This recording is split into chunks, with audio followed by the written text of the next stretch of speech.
తెలంగాణలో ఈ formula case హీటెక్కిస్తోంది. తాజాగా గవర్నర్ జిష్ణుదేవ్ వర్మ అనుమతి ఇవ్వడంతో ఉత్కంఠ నెలకొంది.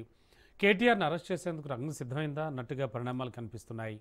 బీఆర్ఎస్ వర్కింగ్ ప్రెసిడెంట్ కేటీఆర్ను ప్రాసిక్యూట్ చేయడానికి గవర్నర్ అనుమతి ఇచ్చారు. కేటీఆర్పై ప్రాసిక్యూషన్ చర్యలను ప్రారంభించడానికి అనుమతి కోరుతూ ఏసీబీ సెప్టెంబర్ 9న గవర్నర్కు లేఖ రాసింది. అప్పటి నుంచి పెండింగ్లో ఉన్న అంశంపై తాజాగా గవర్నర్ నిర్ణయం తీసుకున్నారు.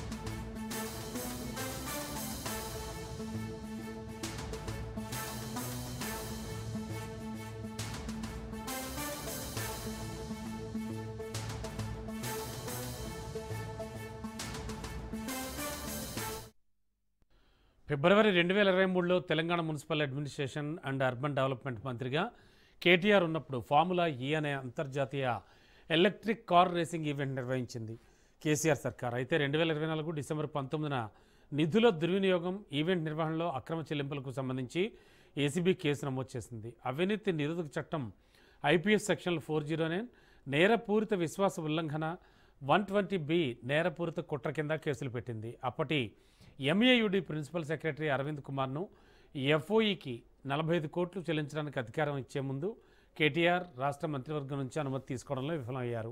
హైదరాబాద్ అర్బన్ డెవలప్మెంట్ అథారిటీ ఎఫ్ఓఈకి 2 విడతలుగా 45 కోట్లు చెల్లించిందని ఏసీబీ ఆరోపించింది. బ్రిటిష్ పౌండ్లలో జరిగిన నగదు బదిలీలు రిజర్వ్ బ్యాంక్ ఆఫ్ ఇండియా నిబంధనలు ఉల్లంఘించాయని తెలంగాణ ప్రభుత్వానికి 8 కోట్ల జరిమానా విధించిందని గుర్తు చేసింది. 2023 డిసెంబర్లో అధికారంలోకి వచ్చిన తర్వాత రేవంత్ రెడ్డి నేతృత్వంలోని కాంగ్రెస్ ప్రభుత్వం ఆ ఫైన్ను చెల్లించిందని ఎఫ్ఐఆర్లో పేర్కొంది. ఆర్బీఐ జరిమానా ఎందుకు విధించిందో దర్యాప్తు చేసినప్పుడు రేసింగ్ ఈవెంట్లో జరిగిన ఉల్లంఘనలు మరియు ఆర్థిక అవకతవకలు బయటపడినట్టుగా గుర్తించింది ఏసీబీ.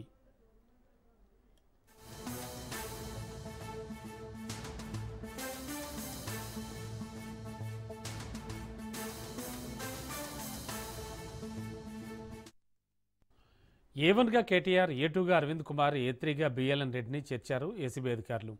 అరవింద్ కుమార్ 2021 నుంచి జనవరి 2024 వరకు municipal administration and urban development principal సెక్రటరీగా ఉన్నారు. ఆయన హెచ్ఎండిఏ కమిషనర్ కూడా.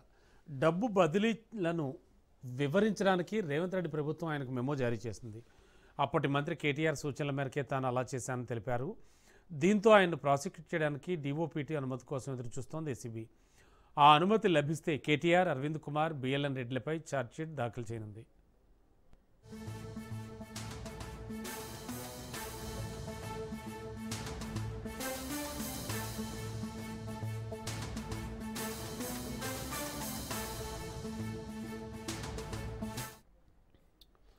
ఇప్పటికే ఏసీబీ ఎఫ్ఐఆర్ ఆధారంగా 2024 డిసెంబర్ 28న ఎన్ఫోర్స్మెంట్ డైరెక్టరేట్ కేటీఆర్కి 2025 జనవరి 7న హాజరు కావాలంటూ సమన్లు జారీ చేసింది. అరవింద్ కుమార్ మరియు బిఎల్ఎన్ రెడ్డి వరుసగా జనవరి 2 అండ్ 3 తేదీల్లో హాజరు కావాలంటూ కోరింది. వారి వాంగ్మూలాలను నమోదు చేసుకున్నారు ఈడీ అధికారులు. మనీ లాండరింగ్ నిరోధక చట్టం కింద దర్యాప్తు చేస్తున్నారు. ఫార్ములా ఈ రేసు నిర్వహించడంతో హైదరాబాద్ బ్రాండ్ ఇమేజ్ పెరిగిందన్నారు కేటీఆర్. ఏసీబీ ఎఫ్ఐఆర్ను రద్దు చేయాలని కోరుతూ ఆయన తెలంగాణ హైకోర్టును ఆశ్రయించారు. తదుపరి ఆదేశాలు వచ్చే వరకు కేటీఆర్ను అరెస్ట్ చేయవద్దని హైకోర్టు మధ్యంతర ఉత్తర్వులు కూడా ఇచ్చింది. భారతదేశంలో ఎలక్ట్రిక్ కార్ల కోసం నిర్వహించిన మొట్టమొదటి ఈవెంట్ హైదరాబాద్ ఈ-ప్రిక్స్ 2023 ఫార్ములా ఈవెంట్పై వివాదం తర్వాత 2024 రేసు రద్దు చేయబడింది. కొత్త ప్రభుత్వం కింద ఉన్న ఎంఏయుడి హోస్ట్ నీటి ఒప్పందాన్ని నెరవేర్చకూడదని నిర్ణయించుకుంది.